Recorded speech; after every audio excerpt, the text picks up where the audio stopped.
Viva Culture, l'actualité des arts vue par l'association Maison de la Culture du Havre. Présentée par Isabelle.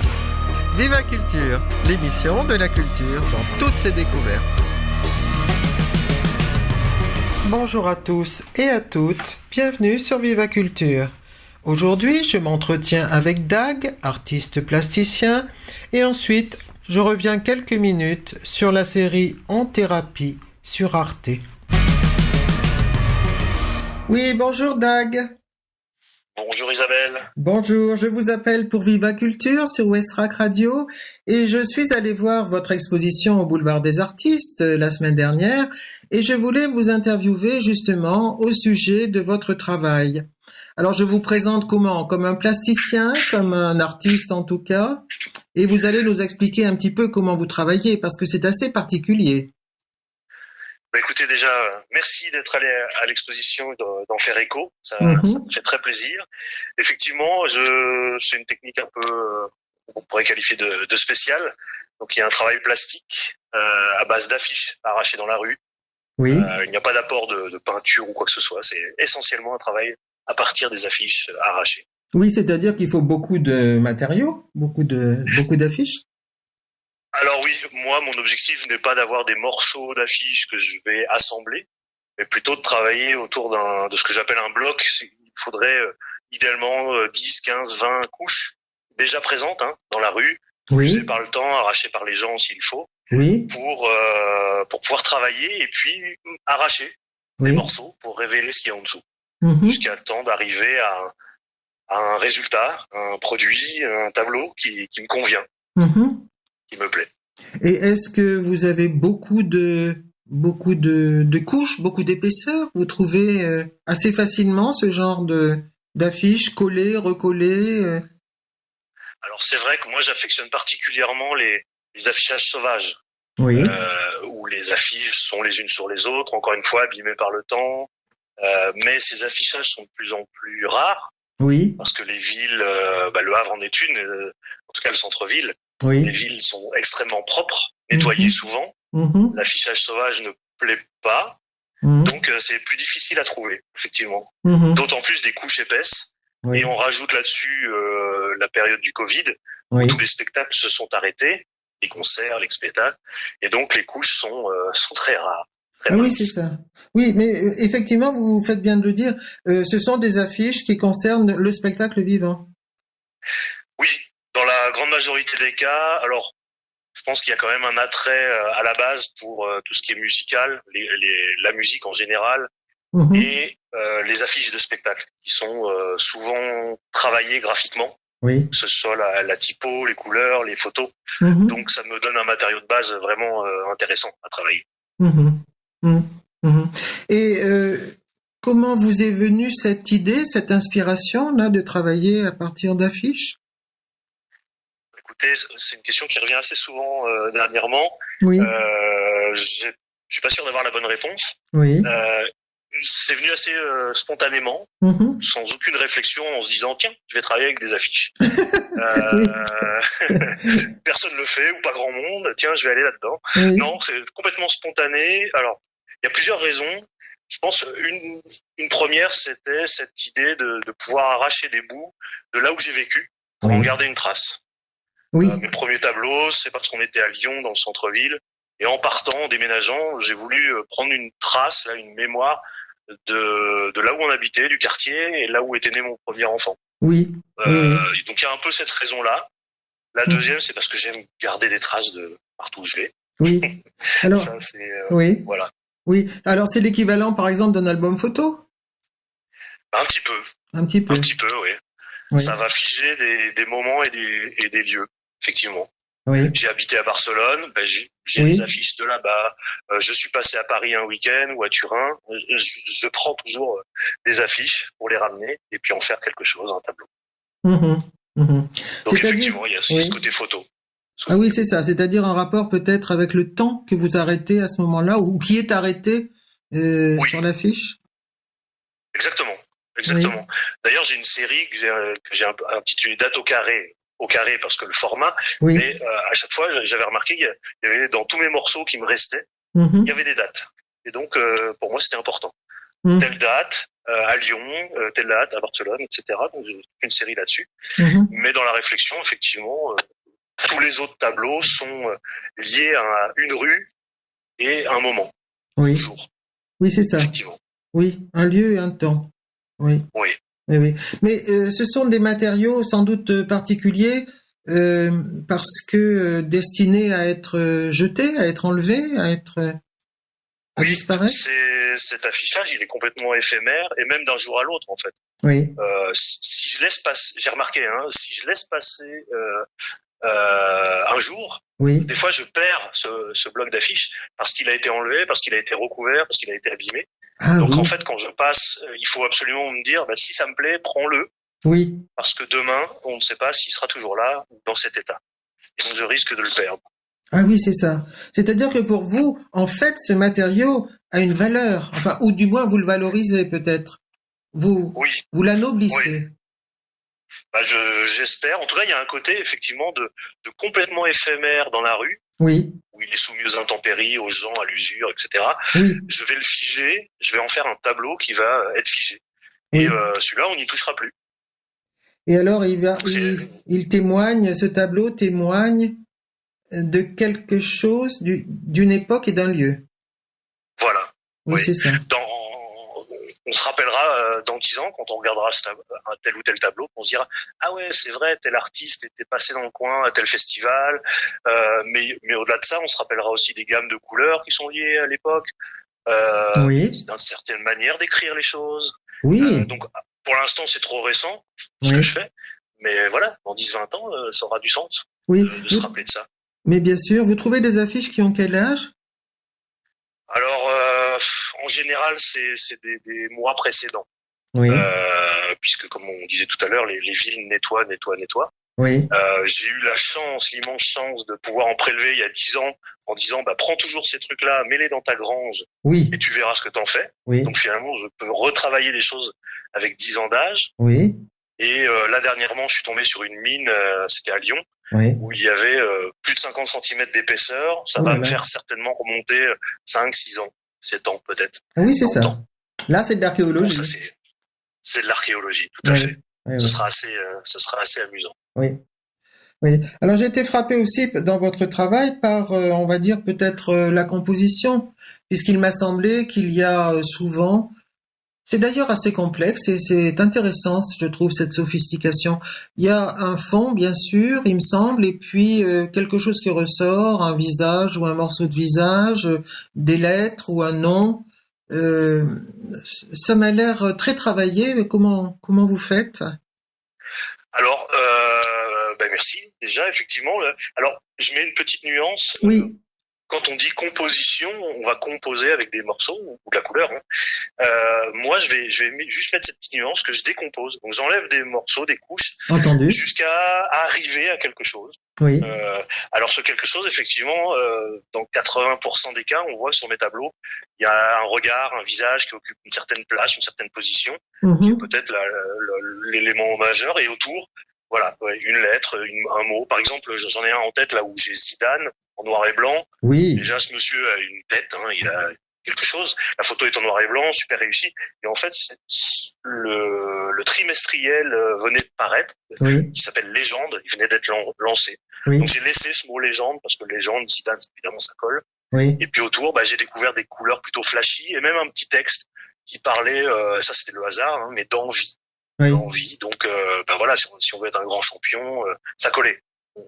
Donc, tout à fait. Mais c'est complètement du hasard. Donc ça c'est assez chouette quand on découvre ça. Oui. Quand les éléments se marient ensemble et donnent justement à la fin une composition. Ah oui, c'est ça. Enfin, c'est du hasard. C'est vous qui les avez rassemblés, ces morceaux. Non, parce qu'ils étaient là, en fait. C'est en enlevant les couches. Ah, c'est ça. D'accord. Dans ce bloc, je suis tombé là-dessus, et je me suis dit, ouais, super, parfait. Oui. Donc voilà, il y a quelques hasards comme ça dans mes tableaux où ça colle, où ça résonne.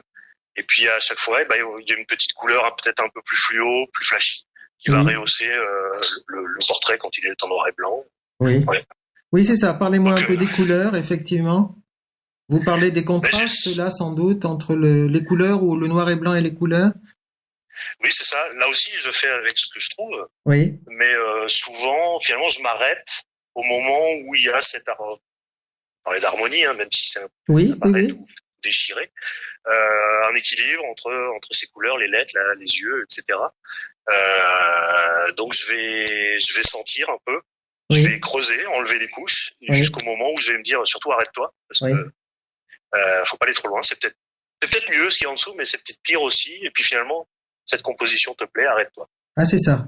Oui, oui, d'accord. Oui, oui. Et dans la rue, vous choisissez n'importe quelle affiche ou n'importe quel bloc ou... Non, alors Non. je privilégie l'affichage sauvage, comme on Oui, disait, oui, oui, parce qu'il est plus abîmé, plus travaillé. Surtout pas l'affichage publicitaire oui, qui est trop propre. Ça m'intéresse pas. oui. Et puis après, il faut que, je sais pas, mon œil doit s'arrêter dessus. Souvent, Mhm, je repère quelque chose. Du mhm, coup, là encore, un visage, des couleurs, des lettres, je ne sais pas. mhm. Et voilà, mon œil doit s'arrête là-dessus et me dit, bah allez, arrête la voiture, arrache ça et tu le travailleras plus tard. Oui, oui, oui, oui, oui. Et effectivement, vous êtes attiré par quelque chose. Est-ce que vous jetez aussi une fois que vous êtes arrivé à faire un tableau, est-ce qu'il y en a qui ne vous plaisent pas? Comment ça se passe? Alors jusqu'alors, j'ai pas eu ce choix à faire. Non? Toujours arrivé à un résultat qui me convenait. Oui. Mais ça sous-entend qu'il y ait plusieurs couches, parce que souvent, ça j'aime pas, donc je vais chercher en dessous. Ah, voilà. Et finalement, à terme, j'arrive toujours à trouver quelque chose. Oui. Oui, oui. Alors au départ, je faisais mon cadrage, un peu comme un photographe. Oui. Je trouvais mon cadrage, et finalement tous les morceaux d'affiches qui étaient autour de ce cadre, je les jetais. Ah, d'accord. J'ai C'était brûlé, une parce que, contrainte. voilà, je me Oui. suis dit, bon, je peux rien en faire. Et après, je me suis dit, mais c'est tellement difficile d'en trouver, pourquoi tu les jettes? Oui. Oui, oui. Et en fait, dans ces morceaux d'affiches, c'est là où j'ai repéré des dates. Et je me suis dit, bah, tiens, fais une série sur les dates. Mhm. Et dernièrement, j'ai lancé une nouvelle série avec des noms de villes. Donc j'ai Barcelone, j'ai Paris, j'ai Lyon, et puis Mhm. j'espère bien avoir Le Havre un jour, etc. pour Oui. avoir le souvenir justement de villes où on est passé, Oui. Oui. dans Oui. ces déchets, si on veut. Mhm. Mhm. Mhm. Et alors, d'où ça vous est venu ce goût-là alors peut-être pour les affiches, mais aussi peut-être pour le dessin ou la peinture ou la composition, enfin pour le tableau, pour. Mais, écoutez, d'aussi loin que je remonte, j'ai toujours griffonné, dessiné, peint, Oui. et le socle commun. Alors j'ai eu la chance au collège, donc ça remonte à quelques années maintenant. Oui, vous Alors, êtes j'ai à un Havrais, petit je dessin. crois. Oui.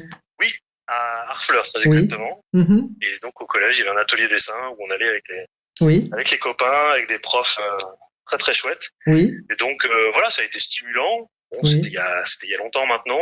Mhm. Tout ça s'est un peu endormi parce que j'ai fait beaucoup de sport. Mhm. Et là, ça se réveille depuis quelques années, cette envie de créer. Mhm. Et avec le recul, finalement, je pense que j'ai toujours été créatif C'est ça. dans tout ce que je faisais. Oui. Au-delà de la peinture et de l'art plastique, finalement. Oui. Donc ça, c'est peut-être le socle commun. Oui. Ce besoin de créer. Mhm. Mhm. Oui. Oui, oui. Et dans votre famille, il y avait des artistes peut-être? Bah, écoutez, non, je vais dire.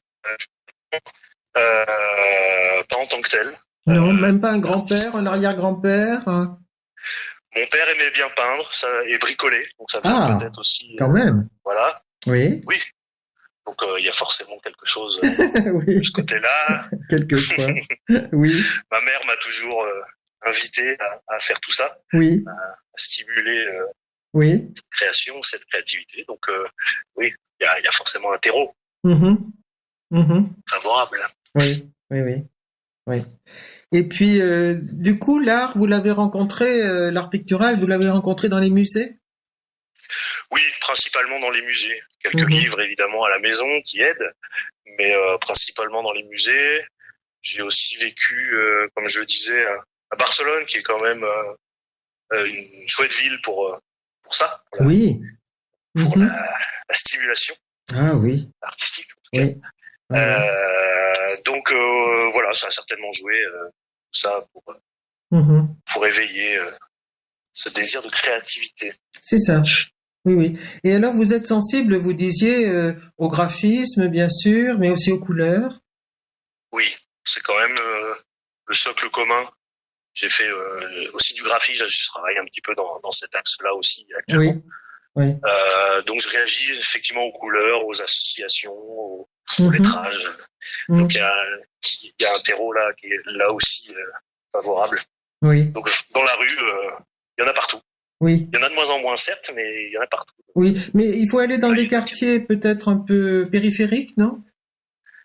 Alors périphérique, justement le long du périph' à Lyon ou dans certaines zones que je vais qualifier populaires, là où j'ai habité moi dans les pentes de la Croix-Rousse. Oui, Là il y avait beaucoup d'affichage, même sur les locaux commerciaux inoccupés. oui. Donc c'était vraiment intéressant d'aller chercher là Mhm. parce qu'il y a à la fois des concerts, même des concerts dans les petits théâtres du coin, etc. Oui, Mais il y a aussi les mouvements populaires ou les votes, etc. Comme à Barcelone, j'habitais à Gracia, oui. un quartier engagé. Mhm. Voilà, il y a du matériau là-bas. Ah oui, oui, oui, oui. Et est-ce que vous avez essayé dans les campagnes? Où il n'y a rien dans les campagnes? Alors j'y habite. Oui. Il n'y a rien, Il ouais, n'y a rien. effectivement. C'est surtout urbain alors. C'est un art urbain. Quand même, ouais. Oui. Alors dans les campagnes, éventuellement sur les blocs électriques, on en voit souvent au bord de la route. Oui, Il y a des choses, mais on va être sur des choses assez limitées, oui. sur des cirques éventuellement ou des animations locales. Donc, graphiquement, Ah oui, c'est pas toujours intéressant. Il faut d'accord. vraiment être dans des villes, alors des grandes métropoles, c'est l'idéal. Oui, Et c'est pour ça que finalement, pour l'instant en tout cas, j'ai du Paris, j'ai du Lyon, Barcelone, oui, Turin, oui, oui, oui. mais campagne.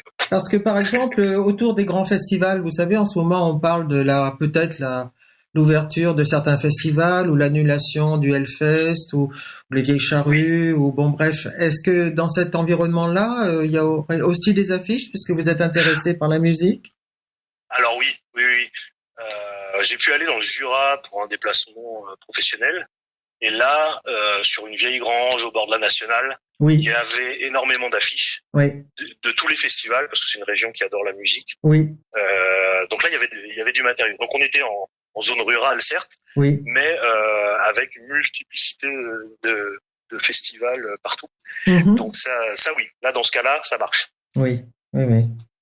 Oui, j'imagine qu'il doit y avoir d'autres régions comme ça, parce que manifestement, les concerts, évidemment, nous manquent énormément, mais il y a tellement de régions qui ont organisé leur festival depuis très longtemps que là, il doit y avoir du matériau. Mais c'est ça. Mm. Mais tout dépend effectivement des lieux, Oui, finalement. oui, oui, oui. Par exemple, Nantes, pour y être allé, alors pas cet été, celui d'avant, Oui, il y a beaucoup d'affichage partout. Parce que oui, c'est une ville ça bouillonne aussi. Et puis il y a plein de zones en construction. oui, Donc sur les palissades, on peut s'autoriser à afficher. oui, Donc là, il y avait pas mal de choses. C'était vraiment c'est ça. intéressant. Oui. Ouais. Le Oui. Havre, il y a rien, par exemple. Ah, Alors non pas qu'il n'y a pas de festival, enfin, il oui, n'y a pas de spectacle, c'est pas ça que je veux dire, mais oui, oui, bien sûr. Il y a rien. West Park, par exemple. Voilà. Il y a Pieds Nus. Il y a qu'est-ce que c'est qu'il y a encore? Oui. Enfin bref, oui, il y a bien du spectacle. Mais les lieux d'affichage un peu sauvages, Oui, oui. il y en a pas, en fait. Ah, Très, très peu. voilà. Entendu. Ah ouais. Oui, je comprends. Oui, oui, oui. Et quand il y a une rave party, par exemple, là, je crois qu'il n'y a pas d'affichage, si? Ben non. Hein? Non, je crois que ça c'est sous le manteau plutôt, comme organisation. C'est sous le manteau. Oui, Mais, c'est ça. oui. Oui, oui, oui. Et du coup, ça m'amène aussi à quelque chose que je voulais partager avec vous. Je commence Oui, à donner une troisième vie à ces affiches. La Oui. première vie, c'est quand elles sont mises dans la rue. oui, La deuxième, c'est quand moi, je les fiche dans le temps et j'en fais des tableaux. oui.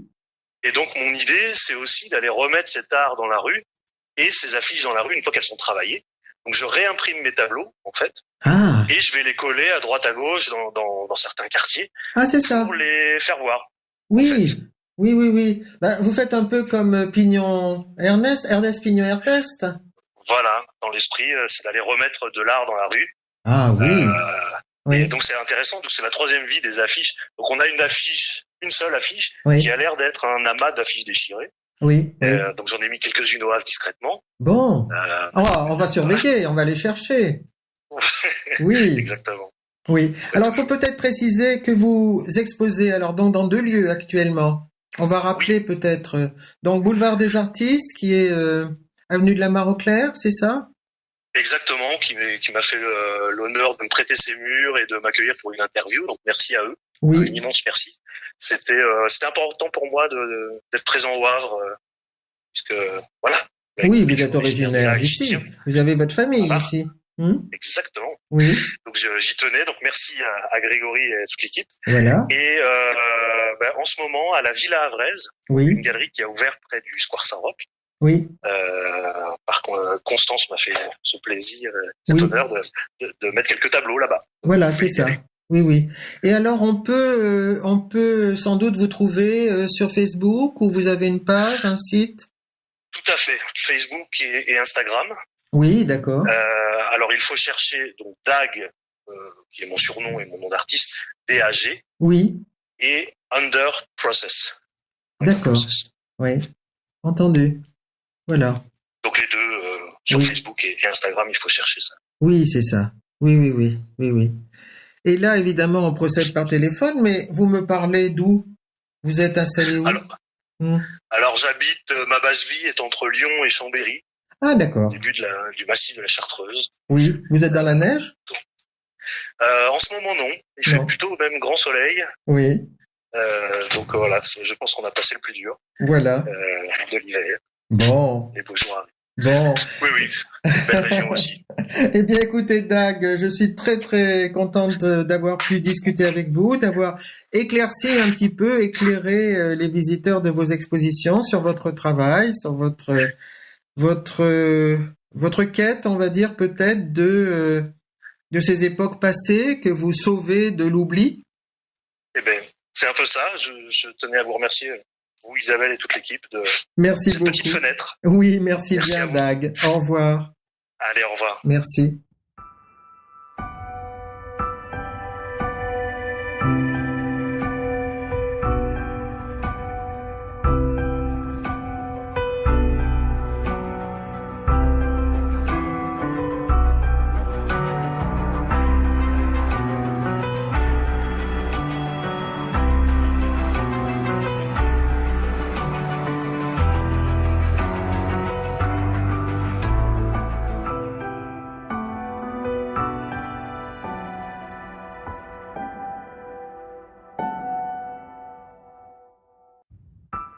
Je me suis intéressé à la série sur Arte En Thérapie, que nous pouvons voir tous les jeudis soirs.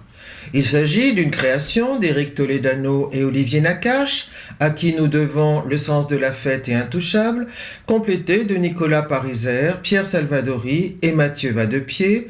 Cette série est une adaptation d'une série israélienne, B-People, réalisée en 2005, adaptée dans une vingtaine de pays, notamment aux États-Unis, avec In Treatment par Rodrigo Garcia entre 2008 et 2010. De quoi s'agit-il? Il s'agit de filmer des séances de thérapie après les terribles attentats du 13 novembre 2015 au Bataclan. Et tout se passe dans le cabinet d'un psychothérapeute et nous suivons les séances des quelques personnages qui viennent le consulter. Alors cette série n'est pas du tout facile. On pourrait même s'étonner que lors d'une période aussi troublée que celle de la pandémie, avec des plus ou moins grands confinements, on puisse s'intéresser à cette série qui a lieu en lieu clos et qui n'est pas du tout de l'ordre du divertissement, puisqu'il s'agit de filmer des patients qui sont en souffrance et qui viennent consulter pour trouver du réconfort, des éclairages, des sens à leur vie. Effectivement, cette série n'est pas facile, puisqu'il s'agit d'un lieu unique, un seul décor, deux personnages face à face, effectivement nous sommes en psychothérapie et non pas en psychanalyse, qui sont filmés avec une caméra le plus souvent fixe, quelquefois en gros plan, champ contre champ, quelques légers déplacements, mais sans action tonitruante, sans effet pop, sans suspense. Nous sommes dans une sorte de routine au cours des 35 épisodes de 25 minutes chacun, et on pourrait dire que c'est un lieu de parole. Tout ce qui s'y passe, c'est la parole. On pourrait se croire au théâtre, par exemple, ou bien dans une série peut-être qui montre le monde des avocats. Ces séries américaines, vous savez, comme The Good Wife entre 2009 et 2016, ou The Good Fight en 2017, parce que les avocats aussi, en fait, plaident et parlent d'avocats contre procureurs, etc. Cependant, ici, ce n'est pas tout à fait la même chose. C'est que, en fait, ce qui est intéressant, c'est que, par exemple, la série repose entièrement sur les acteurs. Et ils sont exceptionnels. On pourrait citer Frédéric Pierrot et Carole Bouquet, qui jouent respectivement le praticien, Philippe Dayan, et sa superviseuse, Esther, Reda Kateb, qui joue le policier qui participe à la brigade de recherche et d'intervention, Mélanie Thierry, la chirurgienne, Ariane, Céleste Brunkel qui joue l'adolescente championne de natation, Camille, et Pio Marmaille et Clémence Poésie qui jouent respectivement Damien et Léonora, un couple en crise qui se pose des questions sur un deuxième enfant. Évidemment, les attentats du Bataclan ont une énorme importance car il s'agit d'un traumatisme individuel et collectif. Ce ne sont pas seulement tous les personnages, les patients bien sûr, mais aussi le praticien, qui sont touchés, bouleversés par ces massacres. C'est la France tout entière. Et c'est peut-être à l'image de toute la France meurtrie que nous voyons ces personnages consulter et essayer de remettre un peu d'ordre dans une vie bouleversée. Le présent, par exemple, peut être remis en cause par ces attentats, mais il renvoie également au passé, un passé connu ou quelquefois inconnu, oublié, refoulé et souvent traumatique. En fait, c'est une sorte de catharsis à laquelle nous assistons. Le deuxième point, pourrait-on dire, c'est qu'en fait, j'ai dit trop vite qu'il n'y avait pas d'action. Je me rends compte que l'action, dans ce cas, c'est la parole. Évidemment, il ne s'agit pas de parler pour ne rien dire, il ne s'agit pas de bavardage, il ne s'agit pas de conversation à bâton rompu, il s'agit d'un moment très spécial offert par la psychothérapie où l'on peut arriver et face à une personne qui écoute avec bienveillance, le personnage de Philippe Dayan est plein d'empathie envers ses patients, on peut dire tout ce qui nous passe par la tête, révéler des ressorts très intimes de sa vie, de ses rapports avec ses parents, avec ses proches, avec soi-même, toutes ses douleurs, toutes ses interrogations. Et il faut dire que cette parole est évidemment rendue possible par l'empathie du praticien. Lui-même est en crise. Et ça, peut-être, c'est aussi intéressant parce que il est lui-même faillible. Ce n'est pas le sachant, ce n'est pas celui qui sait tout. Au contraire, il laisse parler et on s'aperçoit que souvent, en fait, les patients ont un tour d'avance sur le praticien. C'est Éric Zuliani qui le dit, psychanalyste dans Marianne. Il dit la psychanalyse ne s'est pas inventée autrement. L'œuvre de Freud témoigne de la manière dont les patientes avaient comme un pas d'avance sur lui, mais pas sur leur inconscient, dont elles étaient l'alphabet vivant. Et effectivement, le praticien ici, dans la série En thérapie, c'est celui qui interprète, qui fait lien, qui se rend compte et souligne les échos entre les mots, qui théorise parfois. Il ne répond pas aux questions, mais il utilise parfois sa culture. Bref, il permet la parole. Et il permet à chacun de s'écouter soi-même. Dans les premiers épisodes, on a pu s'étonner d'une certaine agressivité de la part des patients et on pourrait sans doute les lier aux effets de résistance que provoque se lancer dans une aventure particulière. Et certains psychanalystes peuvent témoigner de la peur, voire de la terreur que ce début de travail sur soi-même peut occasionner. On pourrait s'étonner aussi de la force du transfert et du contre-transfert avec la déclaration sans embâche de sentiments amoureux de la part d'Ariane, la chirurgienne, et du trouble que cela provoque chez le praticien Philippe Dayan, bien qu'il sache lui-même que ce sentiment amoureux fait partie de la confiance qui doit se nouer entre le praticien et le consultant pour pouvoir travailler ensemble. Cependant, il y a un troisième point qui me semble très important, c'est le fait qu'il s'agit d'une enquête sur soi-même, et on pourrait croire que nous sommes dans une sorte de roman policier, puisqu'il s'agit d'éclaircir des ombres, des énigmes que nous pose notre comportement, notre vie présente, nos réactions, que nous ne comprenons pas toujours. Et ceci, c'est Éric Zuliani qui le dit encore dans Marianne. Quelle est la cause de mon désir? Quand quelque chose cloche dans notre existence, est-ce que nous allons passer notre temps à faire de la marche, manger du chocolat, remplir des tests et des questionnaires? Non, non. On se rend compte qu'à ce moment-là, consulter, se questionner, transforme. Et le sujet et le psychothérapeute. C'est cette puissance de la parole qui est capitale et effectivement Caroline Eliachev peut le remarquer, elle dit ce n'est pas parce que la psychanalyse ne peut pas tout qu'elle ne peut rien, elle ressemble par bien des aspects à un roman policier et à un feuilleton. En fait, la difficulté peut-être et la réussite de cette série, c'est, comme le dit Marianne, Nicolas Dutemps, il dit, en fait, il s'agit de filmer la psyché. Et il rapproche cette série, en fait, d'autres domaines qui ont cet effet-là sur nous, comme par exemple l'art.